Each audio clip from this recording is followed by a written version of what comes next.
Hey everyone, welcome to today's episode of our podcast, Decisions Now. I am your co-host, Erin Pearson, along with Rigvinath Chevala. And today we're so excited to have Mansoor Kazi join us, who is a partner at Bain, working in the retail space. Mansoor, welcome. Welcome, Mansoor. Thank you for having me. It's an honor to be here. Absolutely. Same here. Awesome. So just to get us started for today, could you give us a little bit of background on the type of work that you're doing at Bain and the type of retailers that you're working with? Sure. So at Bain, I'm a partner in our retail practice. And we work with a whole host of retailers, everyone from grocery and mass retailers. So your traditional grocers like Food Lion and Harris Teeter to your mass retailers like Walmart and others. And then we also work with specialty retailers in auto parts or home improvement, department stores. And we're working with them on a whole host of issues, everything from, growth strategy to how do you target customers better to performance improvement opportunities in pricing or supply chain or lowering costs to things such as, M&A and acquisitions or partnerships. So anything that really crosses the minds of the leadership team at the retailer. Wow. Okay. And it's a pretty broad industry as such, and kind of powers the economy in most Western nations, right? Or I guess globally anyway. So in one of the previous podcasts, we were actually talking about organizational maturity, more specific to AI and how they embrace that. And we also realized that it's different per industry. And since you mentioned retail, how does it stack up, relatively speaking, with the other industries in terms of maturity or lack thereof? Yeah. My guess would be, so I guess the answer to that question would depend on, the type of retailer you're looking at and where they are in their own life cycle. Obviously, newer to market or more pure play online players much further down the curve than some of your legacy retailers. Now, my guess, and you compare retail as a sector or industry relative to other industries, and again, I don't know a whole lot about healthcare and other industries, but my guess would be retailers are maybe further down, or less far down the maturity curve. And as you think about just the brands that you interact with on a day-to-day basis, whether it be your grocery store or your department store, a lot of these brands started in 1960s, 70s, 80s, growing up by building a store or a box or a location one at a time in different markets. And because of that, they've actually accumulated quite a bit of technology debt. And so their legacy systems that they're trying to replace that powers not only AI and machine learning, but just their core retail processes and functions. And so to get the organization over that and then focus on the right AI machine learning use cases is quite a challenge. And you see some retailers starting to move in that direction, one use case at a time. You see others that, were born in the 2000s that have done a phenomenal job of using AI and machine learning on various use cases, right? But they're more nimble and it's easier for them to do that. But I think overall the sector, my guess would be retail is probably less mature than other sectors. Okay. And I think one of the things that a lot of research also pulls into this when you're looking at, maturity as a whole, outside of retail as well, most people are still in that beginning stage of data maturity, which I think is somewhat surprising, which I think we talked about in the podcast that Rigvi had mentioned previously as well, because this has been such a big topic for such a large amount of time. But when you're really talking about these big enterprises that have been around for decades, it really takes a lot of momentum for them to get everything in place in order for them to go up that maturity curve. So what are some of the biggest challenges that you're working with, that you're helping people through in order to increase that maturity? As it specifically relates to data maturity? Sure, yes. Yeah. Retailers have massive amounts of data, and is becoming more and more important in terms of driving value for the retailer. Because if you think about how consumers are shopping and what drives preferences, one of the underlying trends that we're seeing is from consumers is the need to have personalized, curated experiences. Being able to tailor the value proposition to me as an individual, not to me as a broader part of a segment of individuals, right? And the more you can refine that and get specific to a specific individual, the more value you can then extract. And so, retailers have this advantage in that you have a lot of data on a consumer in terms of what they've purchased. If you think about your grocery store, you're likely part of a loyalty program where every time you make a purchase, they know exactly what you're buying and how many times you buy milk and at what price and what draws you in terms of a sale or discount. And they can run, elasticity curves on your purchase and so forth. You combine that now with all of the non-traditional data sources that are available to retailers, things such as location data that Google may offer, or spend credit card purchases beyond the grocery store. Where else are you shopping? Your usage on specific mobile applications or whatnot. There's a whole host of data that you can now use to now learn more about you as an individual and better target. I think the challenge that retailers often will face is, number one, being able to organize all of this disparate data in a way that allows you to now make sense of it. So in the case of a grocer, maybe householding it and understanding that household and that household's purchases, and then being able to and that's a challenge because a lot of these data sources are coming, or a lot of these data sets are coming from disparate sources, right? It's not just one source that's providing it; it's all these disparate sources. So aggregating, getting it to a usable format and set. That's challenge number one. But you see a lot of retailers making investments to overcome that in customer 360 or customer data platform, etc. The other challenge I think is there's so many things you can do with that data. Now, how do you actually prioritize what's most valuable that you now go and attack number one versus number two versus number 10 versus number 100? And it's not just customer facing decisions. It's also how you use that data to inform your operations on the back end. And so I think the prioritization and figuring out what value it adds to the retailer, that kind of process, getting that right, allows the good retailers to use data to really extract value. And the ones who aren't so good at it, they're kind of meddling and struggling to figure out what use case you want to pursue. Yeah, in fact, I experienced that firsthand. I have a loyalty card. My wife has a different loyalty card with a different account at the same store. And when we look at email promos that come to us, they're the same. I'm like, how's this personalized? And that's the bad example of how they're not leveraging that information. Versus some of the retailers, we talked about that.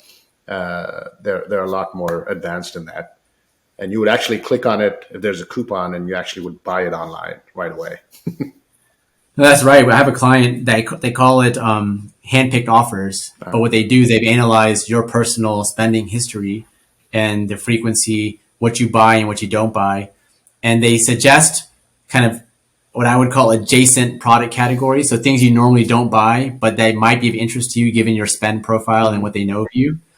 And they've had really good, strong success with it because the algorithm works. They know that, I'm making this up, but like if you buy Doritos potato chips, that most people who buy Doritos potato chips will also buy Izzy sparkling juice. And so they'll send you a coupon for that to get you to try it because you may not have heard of it. They've had a lot of success with that. Nice.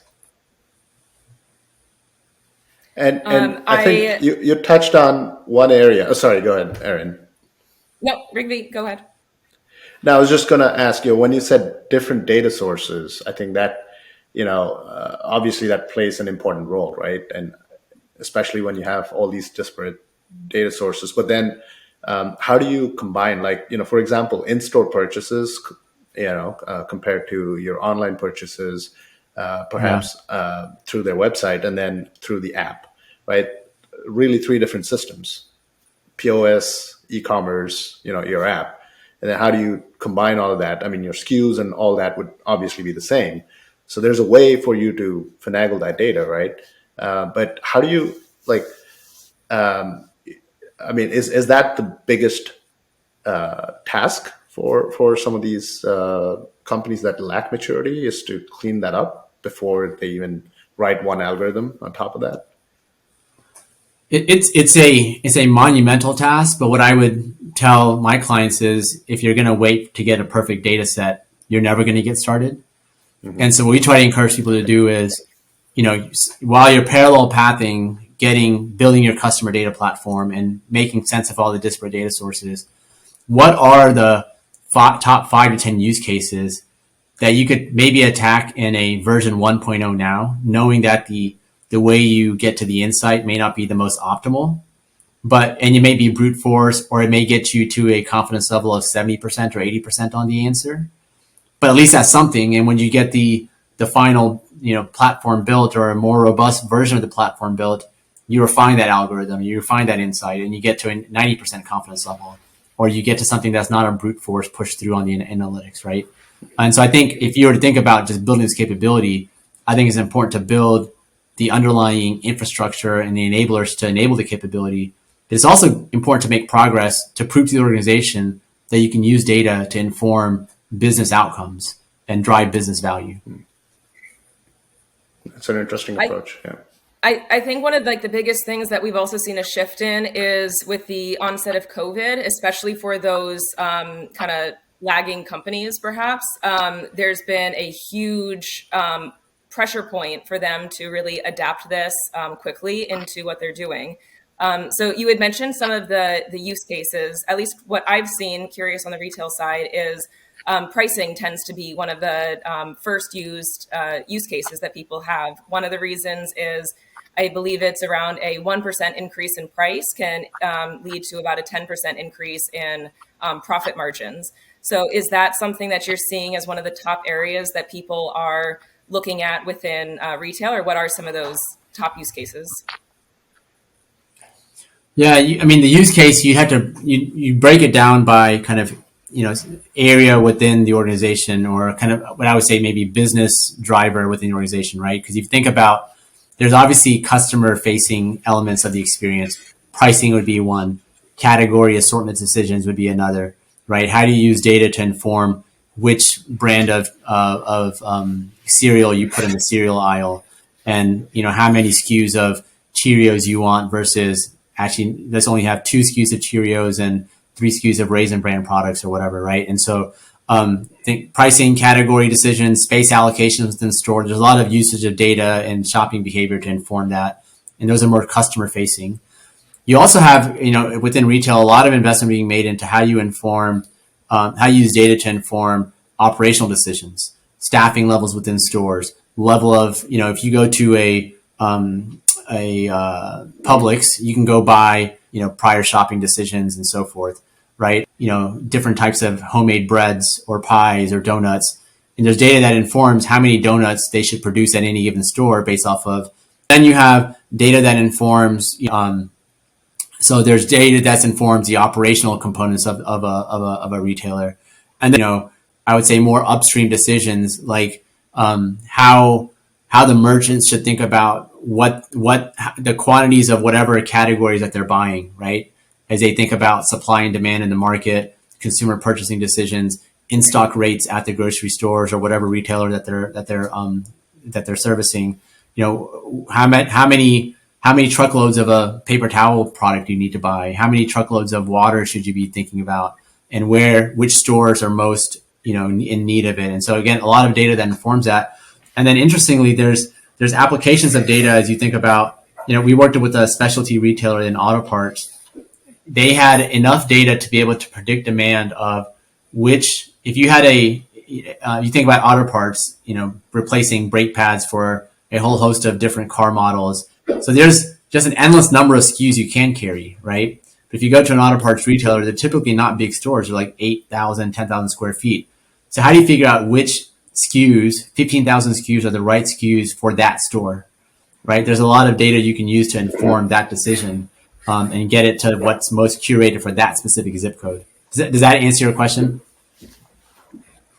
Yeah. No, I think that's, it's really a fascinating look into why do people stock the things that they do? How do you actually, if you were starting something from scratch, even how can you even know where to start? And looking at historic data sets could be certainly one way to do that, to get up and running the most effectively.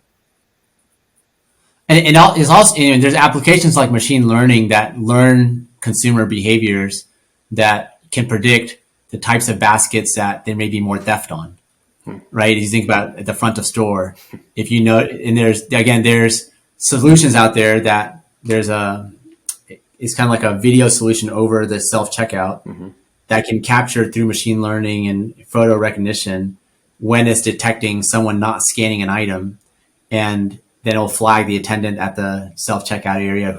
So again, lots of applications that are being introduced, and a lot of investment being made towards, because if you think about it from a retailer's perspective, some of these applications take out the need for having people to focus on it. And with the labor shortage and not having, it's a way to create value for the retailer and have them be able to run their operations the way they need to run it.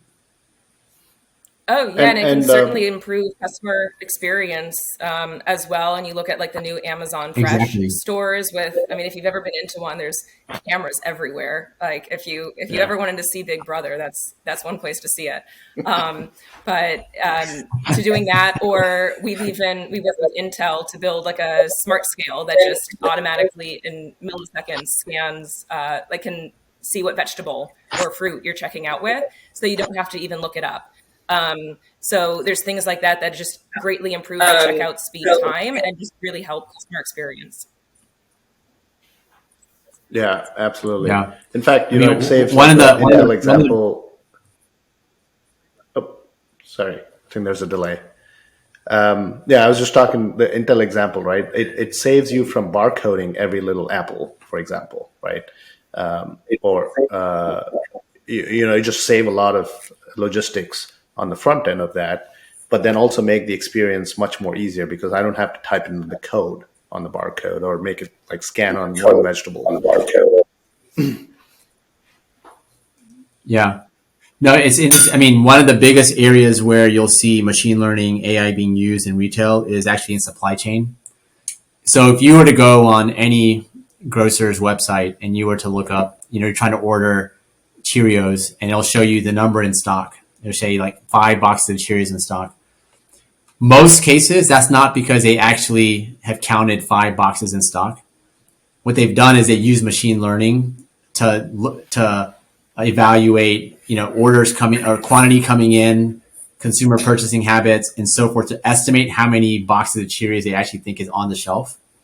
And it's typically pretty accurate, but it's not no one is actually physically counted, which is why you'll sometimes go there and it said 5 in stock, but there's none on the shelf, right? Because again, it's a machine learning algorithm based kind of calculation as opposed to someone actually physically counting it. Oh, that's interesting. Now I know why it's missing. Yeah. I should never trust what's in stock.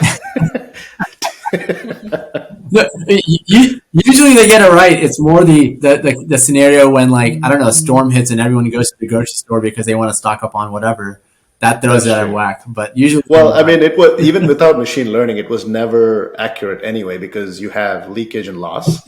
In transit, when you're shelving it, maybe someone dropped it on the floor and it's gone, right? And no one bothered to put it in the POS. So that's right. That's right. So, Mansoor, one of the things that you mentioned earlier was retailers, they get all of this consumer level information on people. And I think it's one of the easiest examples that there's the famous Target example of identifying when somebody was pregnant before she even knew that she was pregnant, and putting ads in place, understanding what her purchase behaviors were going to be. Do you see any like greater risks for retailers to actually use this data because they do have extra personal data on people that, for example, potentially B2B companies might not have? Yeah, it's an interesting question. I mean, there's always a lot of the clients that I work with do kind of bat around in their heads. Is it legitimate for us? Would we feel comfortable using the data in a certain way, right? And so they think what they try to look at is more the opportunities that using data in a way that they oftentimes come to, perspectives of, we're comfortable using data in X, Y, and Z way. We're not comfortable using data in certain ways. And so, for example, I would pass a sunshine test allows them to do that.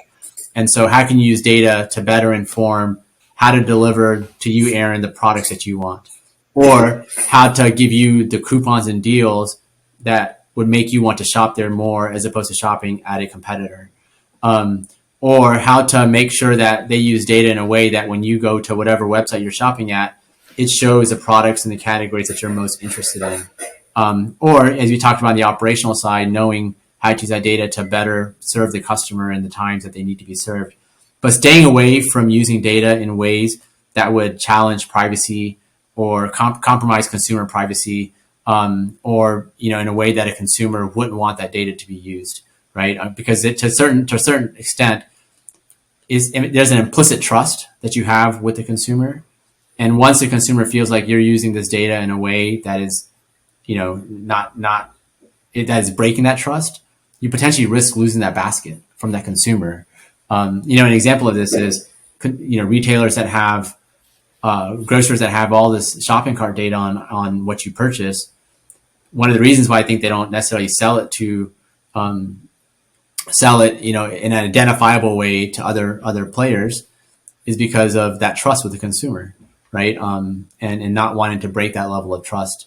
So again, I think retailers do think about it, and they try to focus on where are the opportunities that pass the sunshine test, and how can we use data in that way.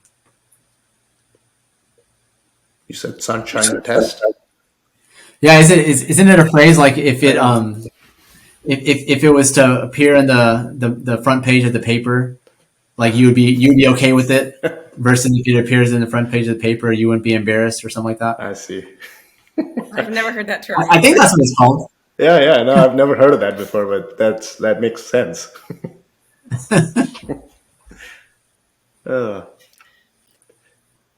So I guess when you are. Sorry, I was just going to ask about the yeah. There's a little delay. So there's no regulation as such, or does it fall under the GDPR or the CCPA privacy policies to some degree, or is that just more of an honor system at this point? Yeah.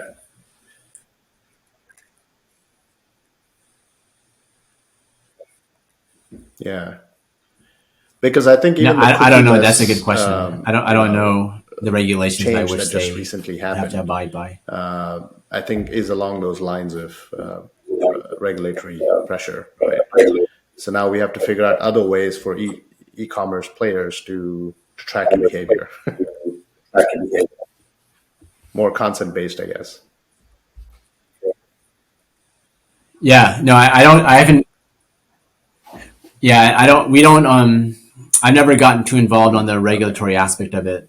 It's been more helping kind of prioritize the business outcomes and decisions. But ideal state is one thing, but then every time you do something, there's always these hurdles that you have to maneuver, right? And still try and get to that outcome.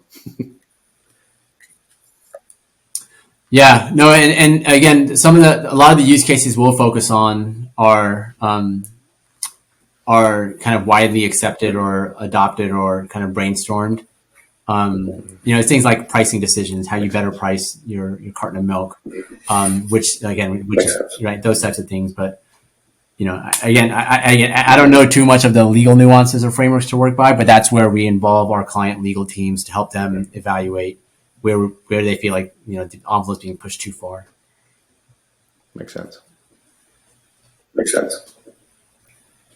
Yeah, I think one of the things that you've actually said before is data and analytics, they really help you narrow down the options of what people are looking at, but it's really, then it comes back down to human judgment to really understand what to do. And I think that, at least to me, seems to come back to what you were saying earlier, that there are so many decisions that can be made when you're using AI, ML, or all of this data to do it. But how do you also make sure that one decision that you're making for one functional team doesn't step on the toes of one of the decisions for another one of the teams? So how do you work with people to really understand how is everybody using certain data sets to make various decisions that might impact each other?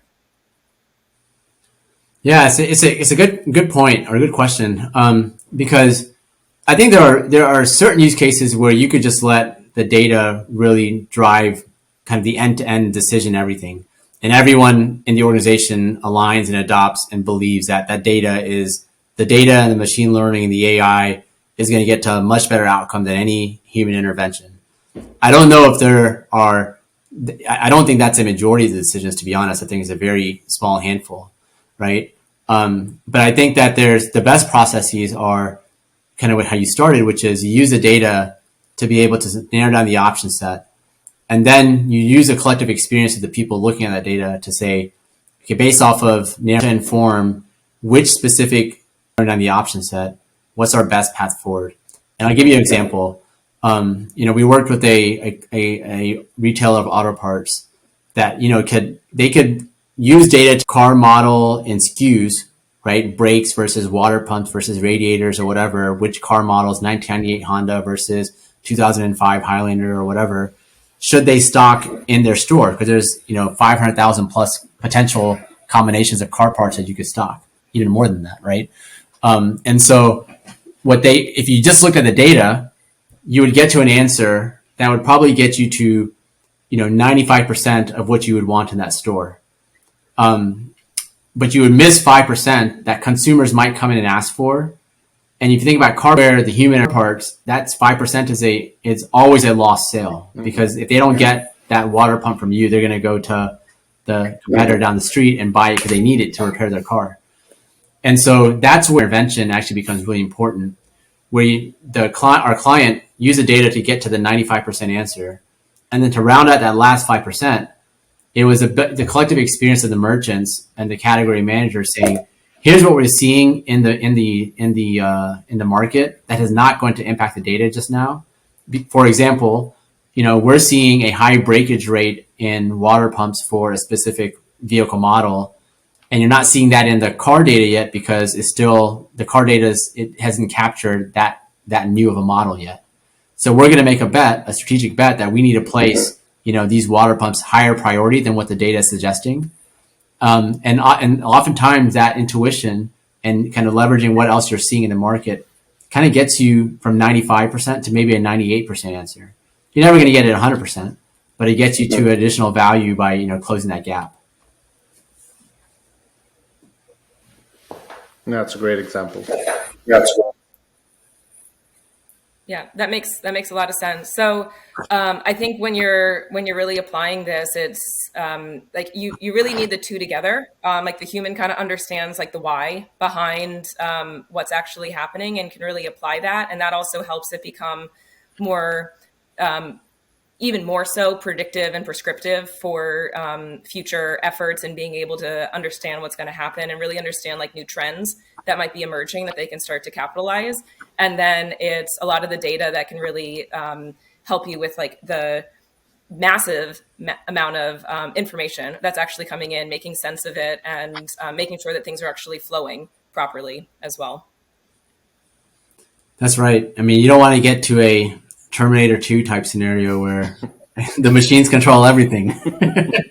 We know how that movie ends up. It's a bit of a bummer. So do you have any, from the experience that you've had working with retailers, do you have any like big tips that you would provide them in the last couple minutes that we have here that would really help them get started, or maybe where you've seen people start and really see a lot of quick wins and success? Yeah, I would say, three things probably come to mind. One is you have to make the investments over time to fix the underlying kind of technology infrastructure, and whether that's building the data platform or fixing the underlying technology stack that allows you to be more nimble, more efficient, more quick in your decision making. That's not going to happen overnight. It's a multi-year journey, but getting started on that and having a vision for where you need to go is important, and letting the business drive where you want to go is extremely important, right? Because you want to build the capabilities that the business is going to use. But that's number one. Number two, I think, getting started with use cases that you can show value and find some quick wins. And again, it doesn't have to be the end state solution, but finding uses for data and in your analytics, in your decision making early will help you gain momentum within the organization to then put more investment dollars into it and have data be a bigger, driver of decisions or a bigger input into the decision making process. So finding use cases where you can get quick wins early is important. And then number three, it's assembling the right cross-functional team. where I've seen this fail is you have somebody sitting in data analytics that sits on their own and analyzes all this data and comes up with a great insight, but you can't mobilize it because you didn't bring along the cross-functional team that needs it, right? And so bringing together whatever use case you prioritize, bringing together the right experts from the organization to then say, okay, how are we going to use this input to make our organization better and drive better business outcomes? I think those three things, that's what I've seen kind of be successful at companies that have really put investment and push themselves further along the maturity curve. I think those are Absolutely. great tips, and actually it's a great way to end as well. But yeah, really understanding like what's the North Star of the company, what are the big metrics that are going to impact it, putting together the process and the technology in place, and building a culture around that as well. Yeah, and I think the final thing is like the belief, right? Somehow there are still leaders in the organizations that just don't believe that, and that also factors in quite a bit. So hopefully podcasts like these help customers or leaders realize that is needed. It's not a nice to have anymore. No, that's right, and that's where again that make awareness, education, and then spearheading again that cross-functional team is extremely important. That's how you build organizational alignment and get everyone bought into what you're doing. Absolutely. Yeah. Well, Mansoor, it was wonderful having you on the podcast today. Really loved the conversation. Great hearing some of the perspective that you could add, especially from the retail side. No, thank you both for having me. This has been fun. Appreciate you guys reaching out to me. Access the full episode of Decisions Now on our website, and don't forget to subscribe to Decisions Now podcast today.